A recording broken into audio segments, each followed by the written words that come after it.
আমি একটা এত বড় গ্র্যাজুয়েশন সেরেমনি অর্গানাইজ করেছি যেখানে আমি অনেক বড় বড় মানুষদের সাথে কোঅর্ডিনেট করে তাদেরকে আমি স্পিকার হিসেবে এনেছি। আমি পুরো জিনিসটা লিড দিয়েছি।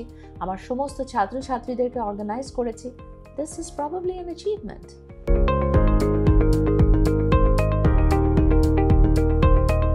অনেকে প্রশ্ন করে যে আমি যখন ফ্রেশ গ্র্যাজুয়েট শেষ করে আমি চাকরিতে অ্যাপ্লাই করব তখন আমি এক্সপেরিয়েন্স কোথায় পাবো?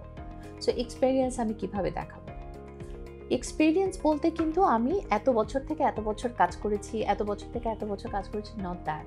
What you have achieve. So show your achievements, show your extracurricular activities.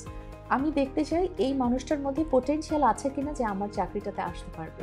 সুতরাং ওই পোটেনশিয়াল দেখানোর জন্য আপনি হয়তো আপনার ছাত্র জীবনে কিছু করেছেন। আমি একটা এত বড় গ্র্যাজুয়েশন সেরেমনি অর্গানাইজ করেছি যেখানে আমি অনেক বড় বড় মানুষদের সাথে কোঅর্ডিনেট করে তাদেরকে আমি স্পিকার হিসেবে এনেছি। আমি পুরো জিনিসটা লিড দিয়েছি। আমার সমস্ত ছাত্রছাত্রীদেরকে অর্গানাইজ করেছি। This is probably an achievement. কারণ একটা ছাত্র তো এর থেকে বেশি কিছু করবে না। সো এক্সট্রা কারিকুলার, আমি ডিবেটিং জানি, জেনে আমি ডিবেট চ্যাম্পিয়ন ছিলাম। So this proves that you can actually logically argue. So আমার যদি এরকম একজনকে লাগে যে সুন্দর করে কথা বলতে পারে, হয়তো বা ডিবেটিং যে জানে আমি তাকে চাই।